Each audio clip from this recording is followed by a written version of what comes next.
Welcome to Women's Health. Hi, I'm Jeanne Schumacher, and my partner in crime today is Dr. Debra Shapiro. And today we're going to be talking about something that is absolutely mission critical, I think, for many, many women, and that is breast cancer. So, Doc, you ready to take it over? Yes, thank you. Thank you. October is Breast Cancer Awareness Month. So we are going to be talking about breast cancer, and we're going to be specifically talking about four things that you can do that are going to reduce your risk of breast cancer. And as a little bit of background, I just want to talk a little bit about the importance of women's health. I am an obstetrician gynecologist, and I became an OBGYN because I saw the importance of women's health for determining the health tone for their families and for their entire communities. Now, we know that maternal health influences a child's health. That's what the pregnancy advantage is all about. But also mothers, they decide whether to breastfeed and for how long, and they make decisions about what to feed their young children. And habits around food that are formed in childhood often determine what we enjoy eating as adults. I mean, how many of us think back at what our moms made us and with some nostalgia, and kind of how that it's hard to give up some of these family foods. So it's so important to start feeding your children healthy foods so that that's what they remember, not the unhealthy foods like the bologna and cheese sandwiches that I grew up with. So there are three topics of immense concern to women today. Breast cancer and the whole soy versus dairy, which is healthful, which is harmful, and I hope we get to that. And then, of course, also, there's heart disease and epigenetics, which we could hopefully talk about in another time. But today we're going to be focusing on breast cancer and especially on prevention. So this is the most common cancer in women after skin cancer. The lifetime risk is 1 in 8. You have a 12.5% risk, most women have. There are about 4 million women in the United States right now with breast cancer, and over 40,000 die annually from breast cancer. So what can you do? There are 4 things that we're going to be talking about. The first is to eat a plant-based diet. So a plant-based diet is a diet that's centered around whole plant foods. You want to eat colorful, non-starchy vegetables and fruits, whole grains, legumes, which are beans, peas, split peas, lentils, and chickpeas, tubers, starchy vegetables, nuts and seeds, and spices, edible fungi. These are mushrooms. And the reason you want to eat this kind of a diet, a plant-based diet, is because it's filled with phytonutrients, which are nutrients only found in plants, phytonutrients, myconutrients found in mushrooms, antioxidants, which help to prevent cancer and fight cancer and precancerous changes that are happening in your body, and fiber, which we're going to be talking about in great detail, which is super important, especially for breast cancer prevention. So are there specific foods that are particularly healthful to prevent breast cancer? Yes. Ground flax. Always go for the darker. The darker means more antioxidants. So if you have a choice between getting a darker anything, like a purple cabbage or a green cabbage, it's the purple cabbage that's actually going to be higher in phytonutrients. The same with any kind of flax, or even with rice. Black rice can have more antioxidants than white rice. So they contain lignans.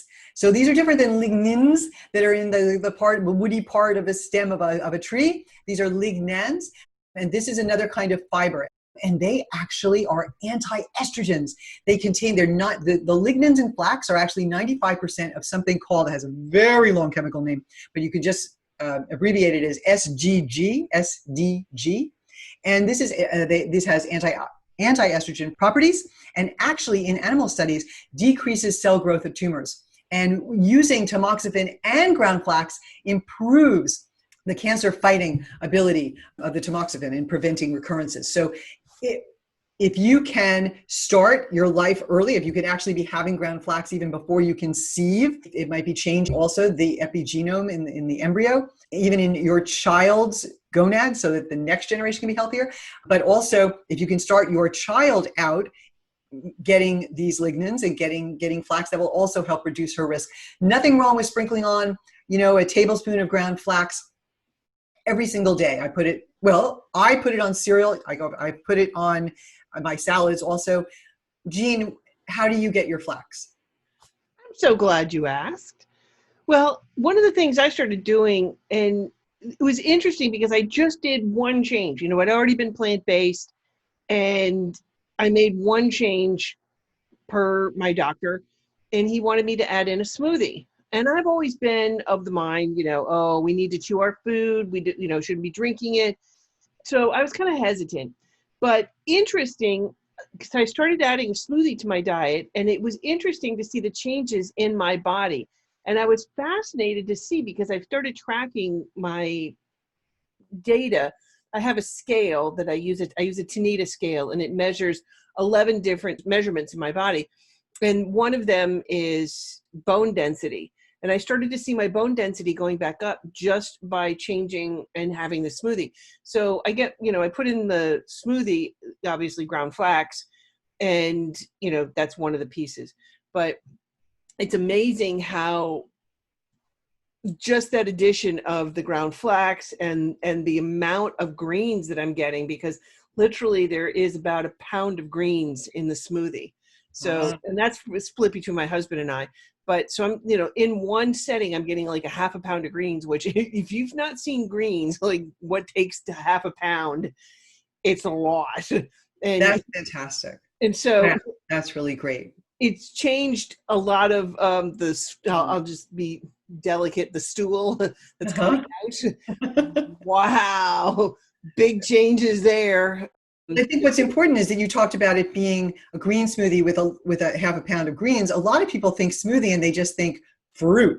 I'm going to put strawberries, and I'm going to put pineapple, and I'm going to put an apple, and I'm going to put, banana, and I'm going to put, like 5 or 6 different kinds of fruit, and maybe I'll add some fruit juice or have it with orange juice.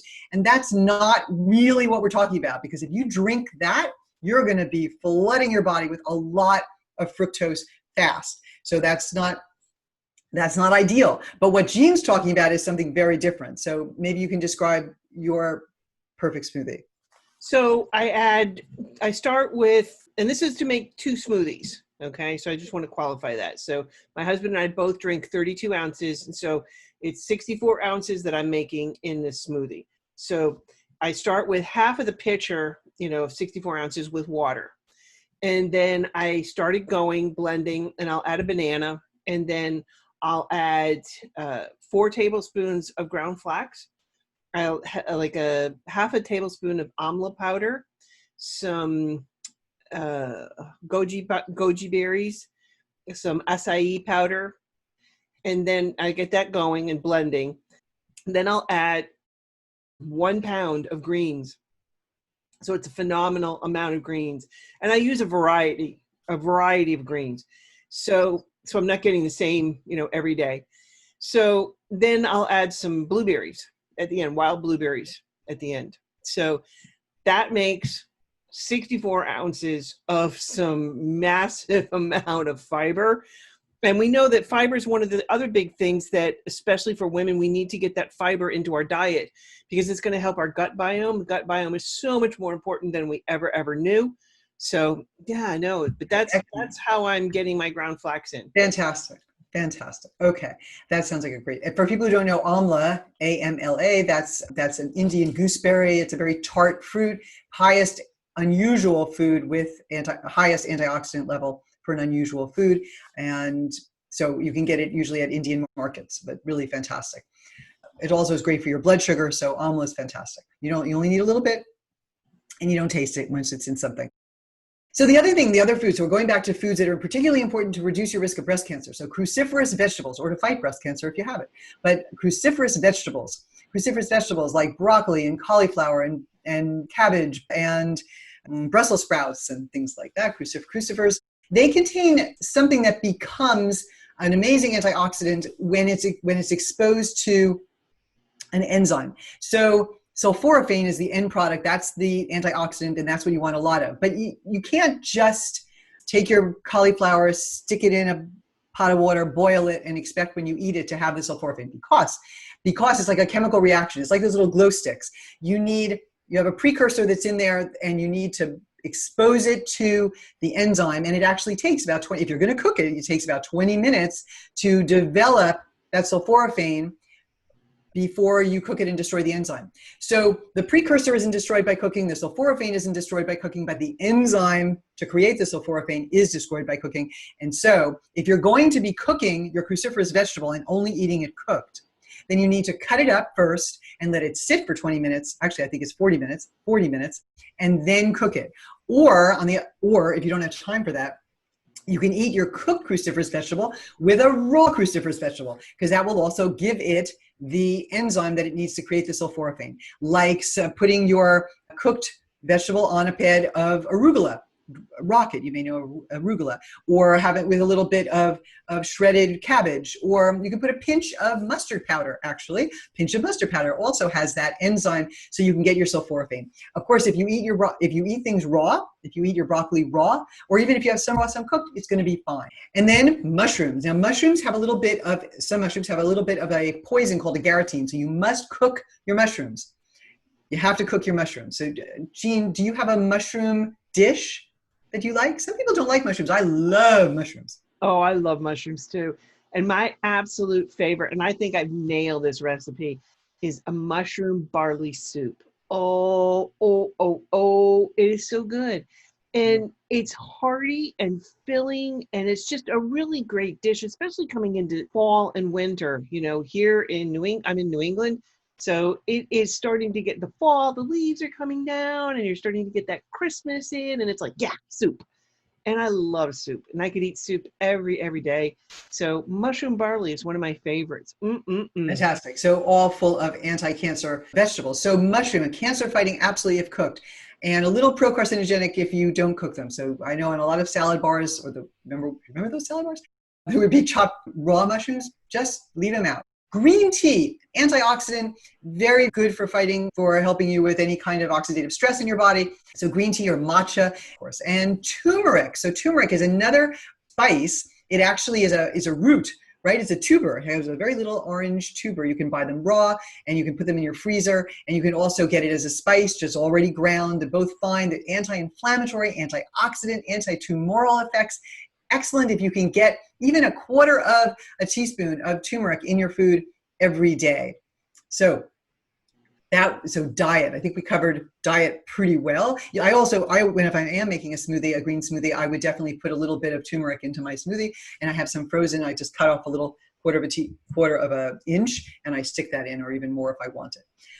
So what else can you do for breast cancer prevention? I know we don't have too much time, but maintain a healthy weight. Because fat cells, your adipose tissue, they're little factories. They're making estrogen, and that fuels breast cancer. And they also contain all kinds of inflammatory cytokines and molecules that are not good for keeping you healthy at all. And they make you more likely to have diabetes, which also increases your risk of any cancer because your insulin levels go up, and that fuels growth of cells. So if you really want to stop that whole cycle that's going to put you at risk for all kinds of complications in your life, really try to maintain a healthy weight. Having an ideal body mass index, which is your weight over your height. You want to have a body mass index between 18.5 to 24.9. That would be a normal body mass index, and that would be ideal. It's also great for getting pregnant. You want to have sort of 20 to 24. You don't want to be too skinny, and you certainly don't want to be overweight or too overweight or obese when you're pregnant.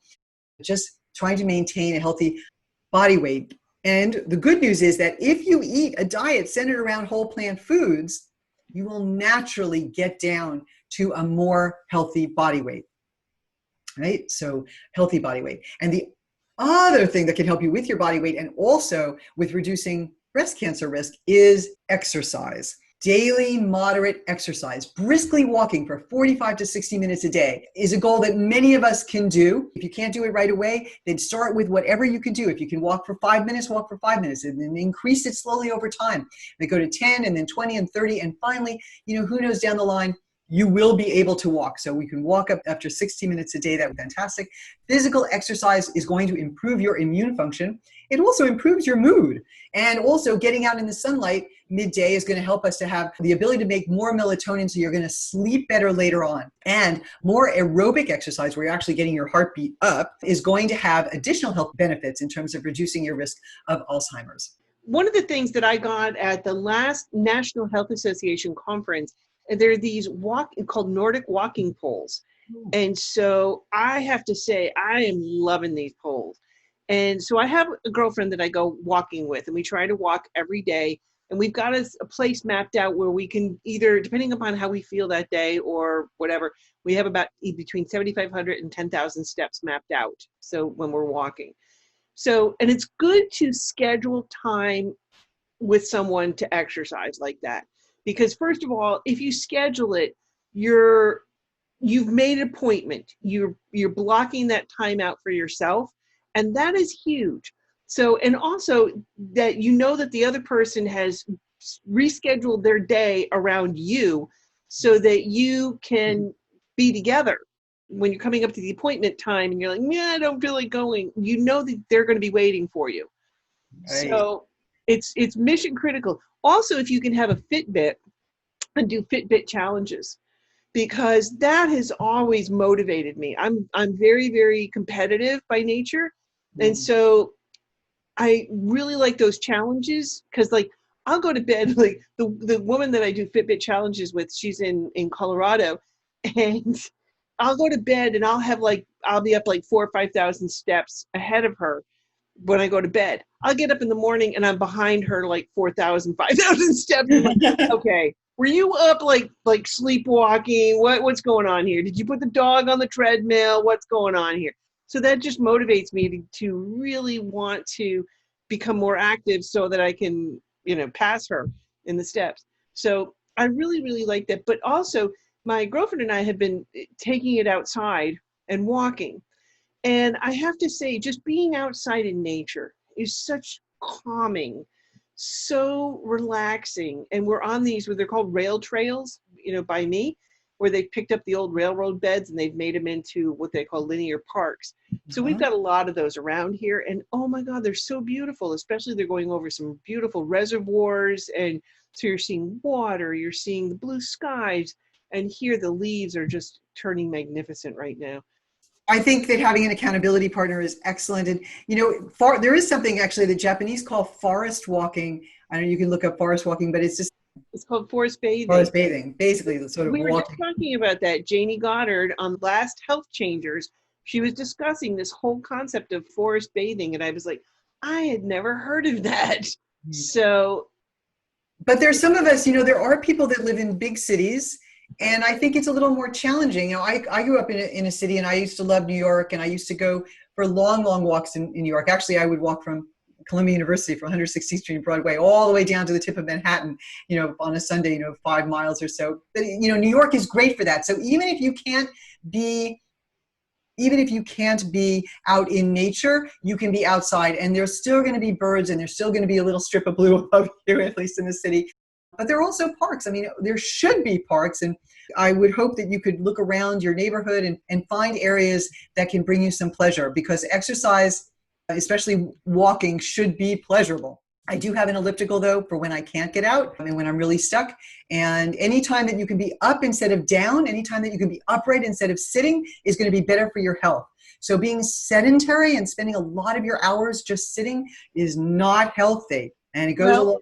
Right. I've got something for that too. Oh, great. Because I spend a lot of time at my computer, and I'm, in front of, if you can see my room right now, there's like monitors everywhere, just technical stuff.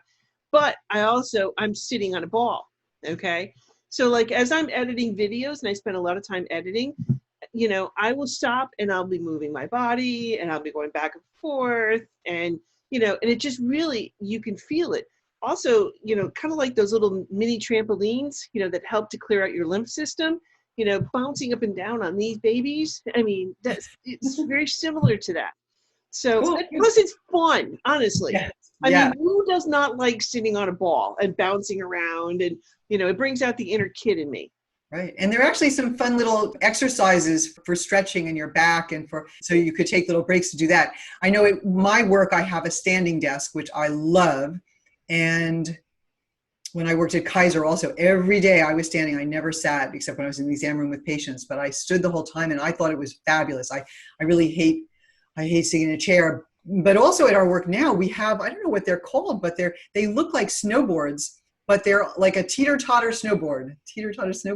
So you stand on it and you have to balance, and you so I did that one day. That was interesting, because you definitely feel it in your core and you feel it in your legs. You need a lot of core for that.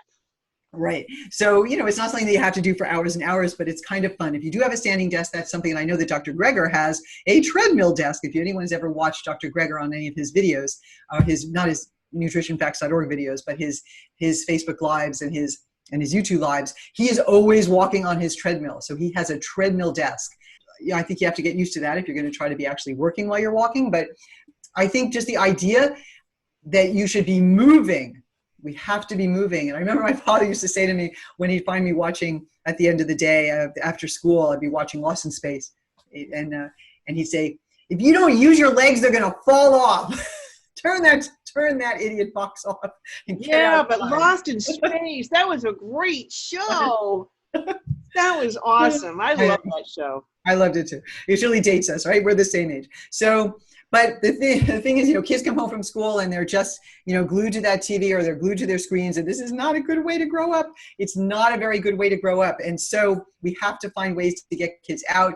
Kids should be doing an hour of aerobic exercise plus strength and strength exercises as well. So you need a variety of exercises, and at least for breast cancer, at least walk every day to reduce your risk of breast cancer. And then I did want to mention, if we have any time left, and we'd like to talk about soy or dairy, because boy, not a day goes by, that someone doesn't ask, is soy, we had this morning, right? Somebody was saying, is it okay? Is soy okay? Soy is more than okay. Soy is actually, I don't know how, well, I do know how it happened. Soy contains phytoestrogens. So just like we were talking about lignans that contain phytoestrogens, phytoestrogens mean plant estrogens. And in the breast, we have two kinds of receptors for estrogen. We have alpha and beta. So the alpha receptor turns on growth, and the beta receptor is like a brake on the growth. So where do you think dairy sits? Dairy sits in the alpha receptor, and your own, because it contains estrogens. It contains mammalian estrogen. Where does your estrogen sit? In the alpha receptor. But where does the phytoestrogen sit? Where do the soy phytoestrogens sit? The genistein, for example, it sits in the beta receptor. So it actually reduces your risk of breast cancer, reduces your risk. So what kind of soy? I'm not talking about necessarily soy protein isolate and kind of processed soy, or even, God forbid, GMO soy. I'm not talking about soy that's covered in glyphosate or was resistant to glyphosate and covered with glyphosate. I'm talking about organic whole soy. The good thing about Eden soy is that they're in non-BPA lined cans, and I would try to avoid BPA. It's an obesogen, it's an endocrine disrupting chemical, and you need to avoid it. So the best thing is to get black soybeans and cook them yourself in your Instant Pot, because they are fabulous. And then tofu and tempeh and edamame and soy milk, these are all fine. And you will have a 30% lower risk of breast cancer if you eat more soy. And if you start your children, your daughters and sons, eating soy when they're growing up, they will have a much lower risk of breast cancer, a 60% lower risk of breast cancer in girls, and a much lower risk of prostate cancer in boys. And even if you have a diagnosis of breast cancer, having more soy is going to decrease mortality for a number of reasons. So one, we talked about. Now, why was there this confusion in the beginning? Because they were using rats and mice. And with few exceptions, we are not rats and mice. So it is very important to realize that the initial studies that showed that soy was increasing the risk of cancer were based on animal studies, and they are not the same. We do not handle the isoflavones the same way. Those are the phytoestrogens, the isoflavones. So the isoflavones in soy sit in the beta receptors, and they actually act like tamoxifen. I think a lot of women are aware of what tamoxifen is. It's a selective estrogen receptor modulator. It sits in the beta receptor, and it turns off, and that's why it turns off growth.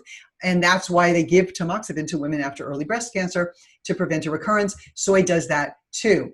Soy also, the isoflavones in soy, they upregulate the expression of genes that repair DNA, just like the BRCA gene is a gene for DNA repair that can have a mutation in it so that people are more likely to get breast cancer. Using soy will actually upregulate those genes. And the last thing is that isoflavones in soy act as aromatase inhibitors. Aromatase is an enzyme that makes androgens into estrogens. And when you have breast cancer, they actually sometimes treat you with an aromatase inhibitor, like Arimidex. Well, that's what soy phytoestrogens do as well. They block the production of aromatase. So it acts as an aromatase inhibitor. So I want you to feel very comfortable having soy, even if you have had breast cancer. There is a lot of these vegan products that are coming out now, and they're made with what's called textured soy protein. And so this is not a good choice for people to have. So you want to stay with the minimally processed soy products like, soy milk, tofu, things like that. So please be careful, because I remember when I was living in Colombia at the time, and they had this absolutely amazing textured soy protein that looked just like hamburger.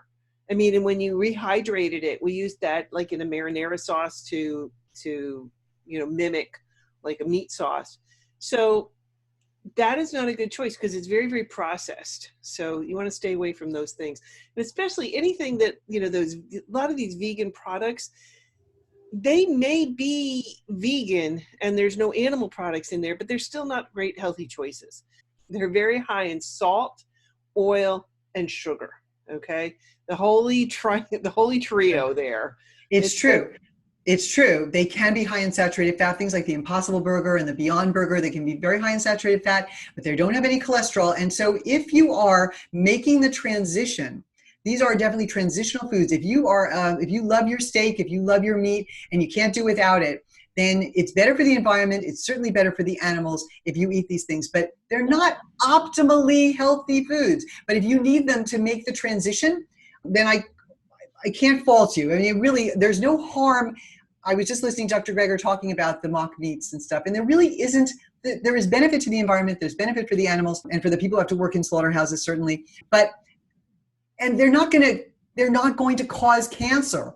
But they're not going to be optimal for you as a human. They're not really for what humans were made to eat. We were made to eat whole, unprocessed plant foods. And that's what we want to steer you to doing. I think both of us, both Jeanne and I, are coaches, and we both want to help you to eat the most unprocessed whole plant foods and love them. That's what we want. We want you to love them and to have recipes that you can go to and really, really enjoy eating and making and serving your family. Right. Absolutely. Well, Debra, thank you again for having this wonderful conversation about breast cancer, perfectly timed for this month, right? Yes. Are we continuing on?